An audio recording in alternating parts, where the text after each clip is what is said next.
তাসুবুল্লাযীনা ইয়াদউনা মিন দুনিল্লাহি ফায়াসুবুল্লাহা Adwan বিগাইরি ইলম।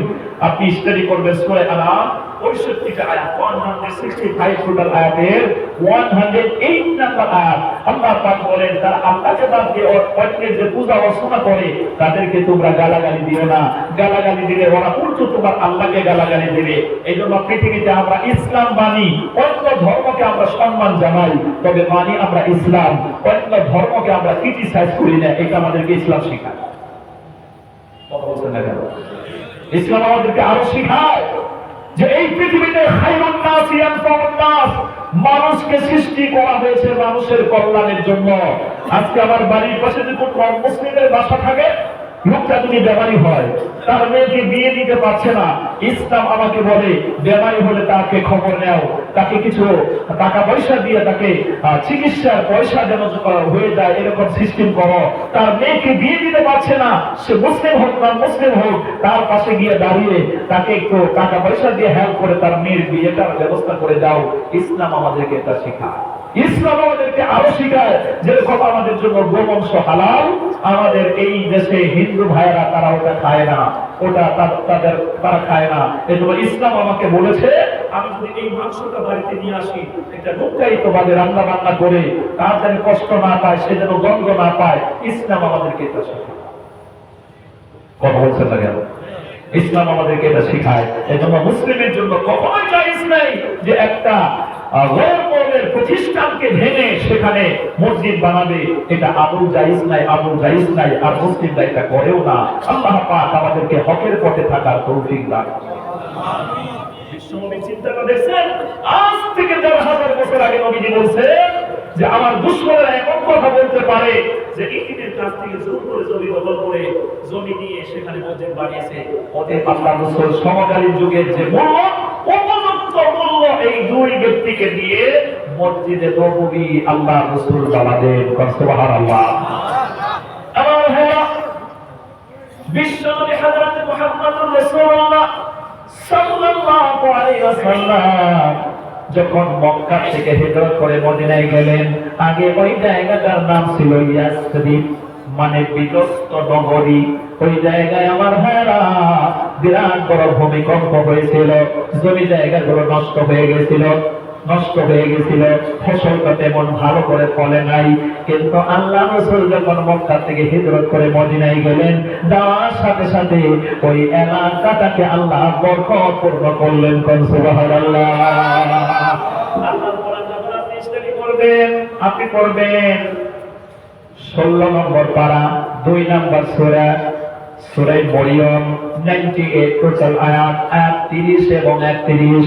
আল্লাহ পাক বলেন, قال إني عبد الله آتاني الكتاب وجعلني نبيا وجعلني مباركا أينما كنت وأوصاني بالصلاة والزكاة ما دمت حيا। মহান আল্লাহ পাক বলেন, হযরত ঈসা আলাইহিস সালাম বললেন, আল্লাহ পাক আমাকে নবী বানিয়েছেন, আল্লাহ পাক তিনি আমাকে অলৌকিকভাবে জন্ম দিয়েছেন বিনা বাবায়। অতএব আল্লাহ পাক আমাকে কিতাব দান করবেন, নবী হিসেবে আল্লাহ পাক আমাকে বানিয়েছেন। আর আল্লাহ পাক ওয়াদা করেছেন, বলেছেন আমি নবী হিসেবে যেখানেই থাকি ওই জায়গাটাকে আল্লাহ বরকতপূর্ণ করবেন। তবে শর্ত দিয়েছেন দুটো, আমি যেন নামাজ পড়ি, যাকাত দেই। সুবহানাল্লাহ। নবী যেখানে সেখানে বরকত আছে না নাই? জোরে কথা বলে, আর একটু জোরে বলে। নবী যেখানে সেখানে বরকত। এখন তো নবীজি বেঁচে নাই, এখন এই আয়াতের মতলব নিতে হবে নবীর আদর্শ যেখানে বরকত সেখানে। কথা বলেন কেন? এখন মতলব আয়াতের মতলব এটা আপনাকে নিতে হবে। এখন যদি আপনি বলেন নবী যেখানে বরকত সেখানে, তাহলে নবীজি তো এখন দুনিয়ায় নেই, তাহলে বরকত নষ্ট হয়ে গেছে নাকি? না, নবীজি না থাকলে কি হবে? নবীজির আদর্শ সুন্নাত আপনি যেখানেই মানবেন, যেই বাড়িতেই নবীজির আদর্শ থাকবে, আপনার শরীরে থাকবে, আপনার চেহারায় থাকবে, আমল থাকবে, ওই জায়গা, ওই টাইম, ওই শরীরকে আল্লাহ বরকত করবেন। আল্লাহ পাক আমাদেরকে বুঝার তৌফিক দান করুন। আর তো মহব্বত দিয়ে বলেন আমিন। বরকতটা কেমনে হয়? বিশ্বনবী সাল্লাল্লাহু আলাইহি ওয়াসাল্লাম মসজিদে নবী বানালেন। বানানোর পর ওই মসজিদে নববীর ভিতরে নন মুসলিম সাহাবা আসে, যখন ইসলাম কবুল করে তাকে ঘর বাড়ি ছেড়ে তাকে পালাতে হয়, কিন্তু কিছু তাকে দেয় না, সম্পদ করলে কিছু দেয় না। এরকম করে একটা গ্রুপ হয়ে গেল 70 থেকে 72, মাঝে সময় এটা কম বেশি হয়, ওটাকে আহলে সুফা বলা হয়। মসজিদের নববীর ভিতরে যারা থাকে, ইসলাম শিখে, ওখানেই তাদের সম্মানিত বন্ধুগণ থাকার জায়গা, খাওয়ার জায়গা এবং পড়াশোনার জায়গা। ওই আহলে সুফা, ওখান থেকে এই যে বর্তমানে মাদ্রাসা তৈরি হয়েছে। আল্লাহ রাসূলের জমানায় যে মাদ্রাসা ছিল, ওই মাদ্রাসার নাম হলো আহলে সুফা। মসজিদের নববীতে টিচিং দেওয়া হতো। কথা কি শুনতেছেন? নবীজি যেখানে থাকে বর্ষক কেমনে হয় শোনেন। হযরত আবু হুরায়রা রাদিয়াল্লাহু তাআলা আনহু নাম শুনেন নাই? উনি হাদিসেরও হাফিজ ছিলেন। প্রথম অবস্থায় উনি যখন পড়াশোনা করতেন মনে থাকতো না, তখন আল্লাহ রাসূলকে বললেন, হে আল্লাহ রাসূল, আপনি যে হাদিসগুলো বলেন আমি চেষ্টা করি মুখস্থ করার জন্য, কিন্তু আমার মনে থাকে না। তখন আল্লাহ রাসূল বললেন, তোমার চাদরটা বিছাও। চাদর বিছালে নবীজি কিছু দোয়া কালাম পড়ে ফু দিলেন। তখন বললো, এখন তোমার সিনার মধ্যে, গায়ের মধ্যে এটা লাগিয়ে দেওয়ার সাথে সাথে ওনার সিনা দিবে আল্লাহ খুলে দিলেন। এখন নবীজি যা বলেন সব মনে থাকে,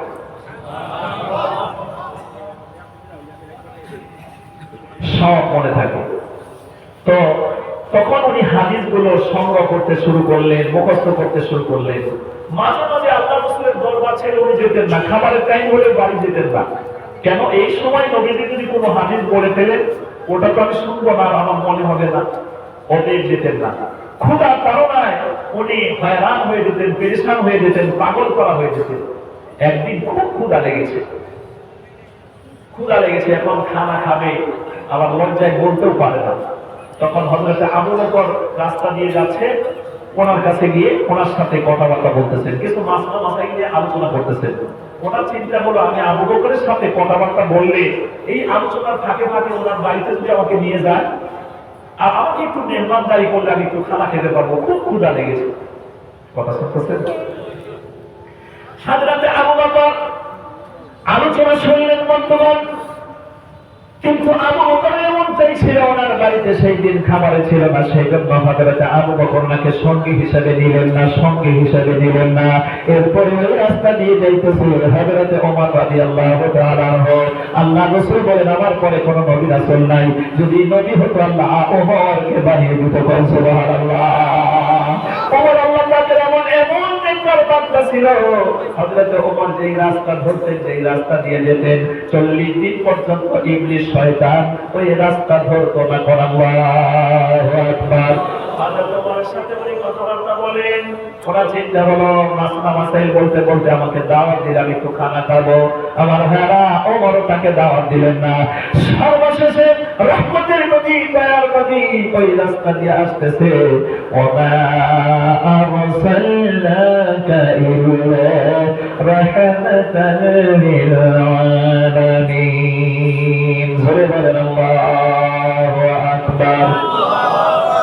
রহমতের নবী ওই রাস্তা দিয়ে আসতেছেন।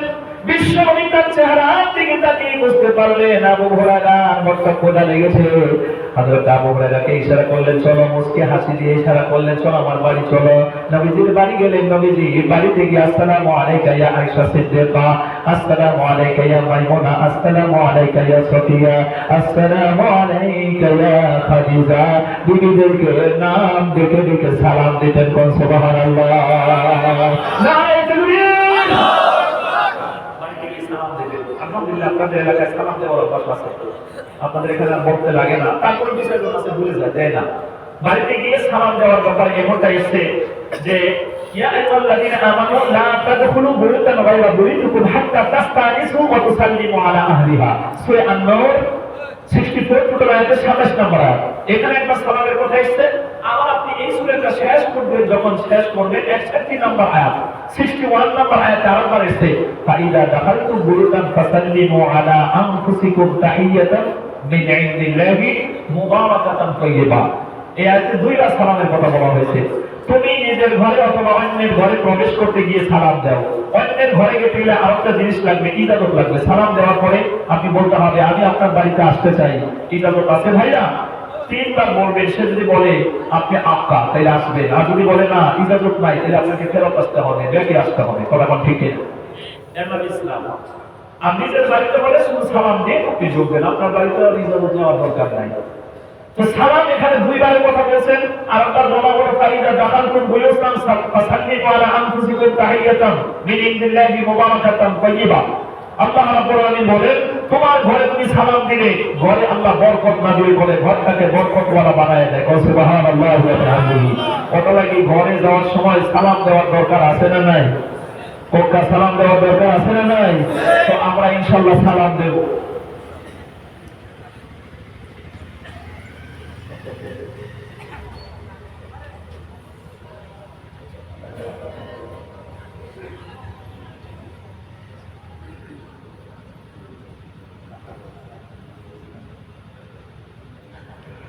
জি আলহামদুলিল্লাহ, আপনাদের আজকের এই প্রোগ্রামের মুখ্য মেহমান শুধু হ্যাঁ বরকবাড়ি থেকে আগত নূর হোসেন অলিপুরি সাহেব, নূর ইসলাম রায়পুরি সাহেব, তিনি অলরেডি আপনাদের এলাকায় পৌঁছে গেছেন। লিল্লাহি তাকবীর, লিল্লাহি তাকবীর। প্রধান অতিথির আগমন, সকলের শুভেচ্ছা স্বাগতম। প্রধান অতিথির আগমন, প্রধান অতিথির আগমন। লিল্লাহি তাকবীর। হুজুরকে সুস্থ রাখুন এবং আপনাদের সম্মুখে এসে ওনার জবান থেকে এমন দামি দামি হেদায়েতপূর্ণ কথা আল্লাহ পাক ওনার জবান থেকে বের করে দেন, যেই আলোচনা করলে আমরা যেন সাহাবাদের মতো জীবন বানাতে পারি, এমনটা আল্লাহ পাক ওনার জবান থেকে ইসলামী কথা বের করুন, বলুন আমিন। আসুন, তাইলে আমার সময় শর্ট হয়ে যাচ্ছে। মানে মুখ্য মেহমান যখন আসছে তাইলে সাধারণ মেহমানের আর ওয়াজ থাকে না, ওয়াজ দিলে কই যায়। মোর কপাল বাবা, হুজুর যখন আইসেন মোর কষ্ট কমে গেছে। আলহামদুলিল্লাহ, ঠিক না ভাই? মুখ্য মেহমান এসে গেছেন মানে আমি এখন রেস্ট পাবো। অতএব আমি আর বেশি সময় কথা বলবো না, শর্টলি 10-15 মিনিটের ভিতরে আমি শেষ করার চেষ্টা করব। আল্লাহ যেন আমাদেরকে হেদায়েত দান করেন, সকলে বলেন আমিন। আচ্ছা আচ্ছা, আধা ঘন্টা। জি আধা ঘন্টা হইলে 8টায় শেষ হইব। এখন তো 7টা 32 হয়েছে, ঠিক 8টায় আমার সময় শেষ, আমার আয়াত শেষ।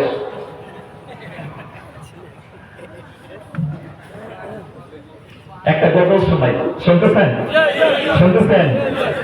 ও মায়া নবী গো তুমি প্রেম শিখায়া কোথায় লোকাইলা।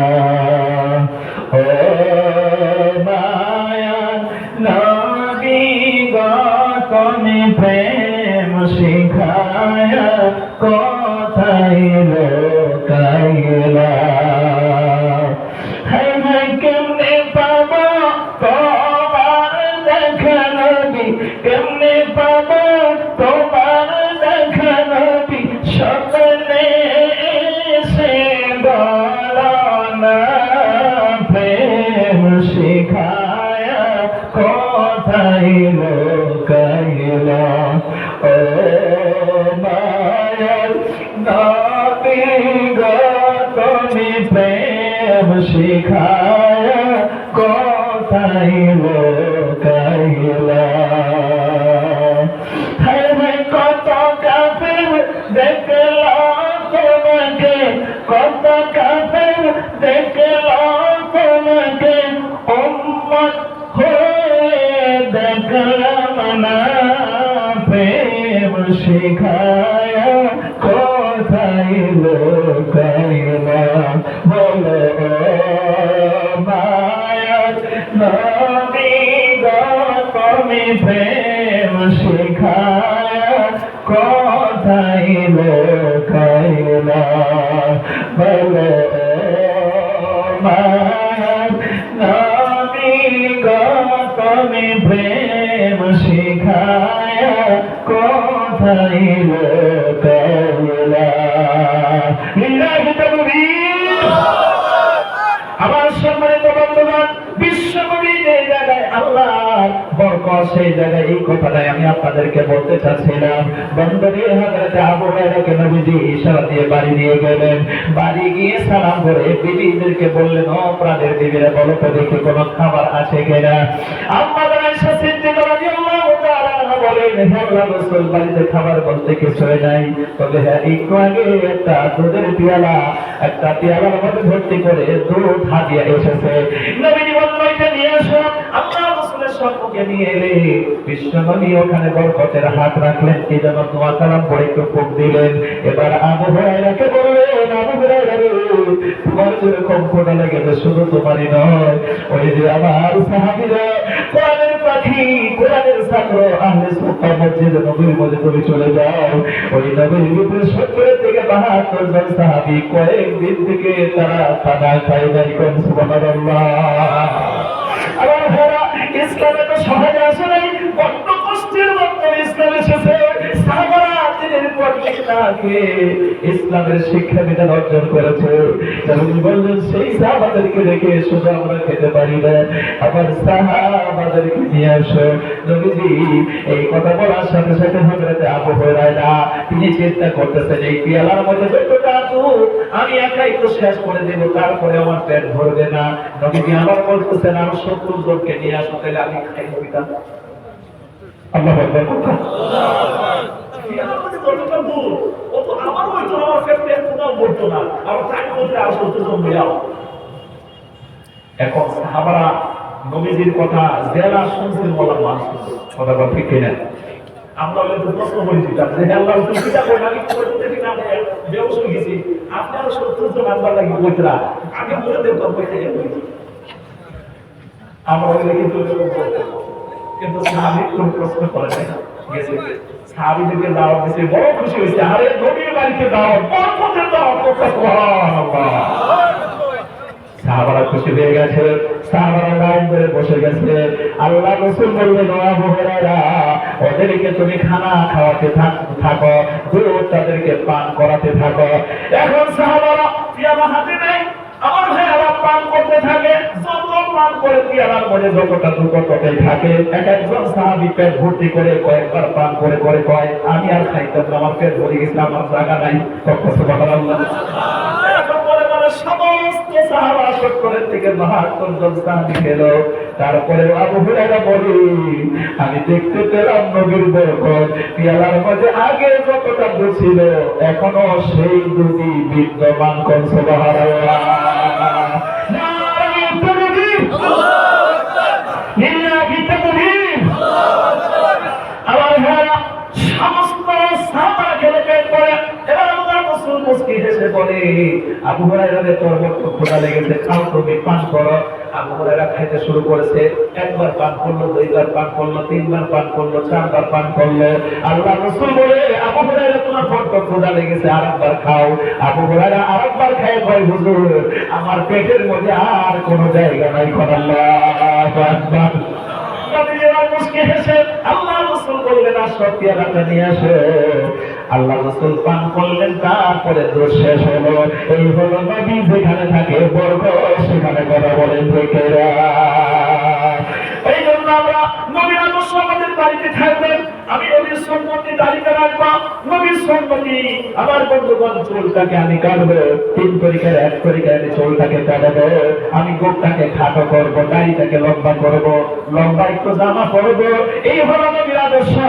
আমার বন্ধুগণ, নবীজির সুন্নতি তরিকায় আমার লেবাসটা হবে ইসলামিক লেবাস। এই লেবাসটা পরার পরে আমার ভাইরা, আল্লাহর যে আমি গোলাম হিসেবে আমাকে এই মসজিদে এসে 5 বার ডিউটি করতে হবে। মানে 5 ওয়াক্ত নামাজ পড়া লাগবে। কথা বলছেন না কেন? যখন আপনি স্টাডি করবেন, আল্লাহ রাব্বুল আলামিন বলেন, সূরা হুদ আপনি বের করলে, ও বন্ধু, 123 টা আয়াতের 114 নম্বর আয়াত, আকিমিস সালাতা তারাফাই নাহারি ওয়া সুলাফান মিনাল লাইল ইন্নাল হাসানাতি ইউযহিবুনাস সাইয়্যাত যালিকা যিকরা লিয-যাকিরিন। আল্লাহ পাক বলেন যে এবং লাইফের ভিতরে আপনি যদি 5 ওয়াক্ত নামাজ পড়তে পারেন, আল্লাহ পাক বলেন, বান্দা, এই নামাজ তোমার জন্য এমন একটা হাতিয়ার হয়ে যাবে যা তোমার জীবনের গুনাহকে কেটে দেবে, মিটিয়ে দেবে। আপনি গুনাহ করেছেন, নামাজের সওয়াব এসে বলবে, ওই গুনাহ তুই পালা, তোরে দিলে তুই দিব, সুবহানাল্লাহ। নামাজের সওয়াব আপনার আমল নামায় ঢোকে, আপনার গুনাহ করে ডিলিট করে দেবে। এজন্য 5 ওয়াক্ত নামাজ আমরা পড়ার দরকার আছে না নেই? জোরে কথা বলেন। নিশ্চয়ই আমরা 5 ওয়াক্ত নামাজ মসজিদে এসে জামাতের সহিত আদায় করব। আল্লাহ আমাদেরকে তৌফিক দান করুন, সকলে বলেন আমিন। মুমিন ভাই নামাজ না পড়িবি কাজা, রোজা না পড়িবি হালা, ইবাদত না হলে জান্নাত না পাবি, হাসারত বিসারত দিনা ও মুমিন ভাই, হাসারত বিসারত দিনা আল্লাহর হাবিব কে বাণী লিখলে তাকতে জিলিকা করি, আলিমে লিখিব মুমিনে শিখিব, আল্লাহ তাআলার বাণী বলি ও মুমিন ভাই, নামাজ না পড়িবি কাজা, রোজা না পড়িবি হালা, ইবাদত না হলে জান্নাত না পাবি, হাসারত বিসারত দিনা। কইনা ভাই, আমি ইবাদত কইলে কিন্তু জান্নাত না পাবো। আর ইবাদত উৎকৃষ্ট ইবাদত হলো আমি মসজিদে দাঁড়িয়ে গেলে নামাজের মাধ্যমে আল্লাহ পাকের সিজদা দিই, এইটা হলো সর্বোৎকৃষ্ট ইবাদত। কথা বলে ঠিক না? আসলে আমার বর্তমান এখন মসজিদে শুধু আপনি নামাজটা আদায় করবেন, তাইলে মসজিদটা শানদার হওয়ার দরকার আছে না নাই? মসজিদটা সুন্দর হওয়া লাগবে, মসজিদের ফেসিলিটি এরকম থাকা লাগবে। কারণ মসজিদে তো মানুষের মন আসতে চায় না, আপনার মন হয়ে গেছে খালি বাজারের দিকে দৌড়ায়। কত লাগে মসজিদ যত সুন্দর হইব, মসজিদে একটু আওয়াজ আপনার মন চাইব, মসজিদ আমরা সুন্দর করার দরকার আছে বন্ধুরে।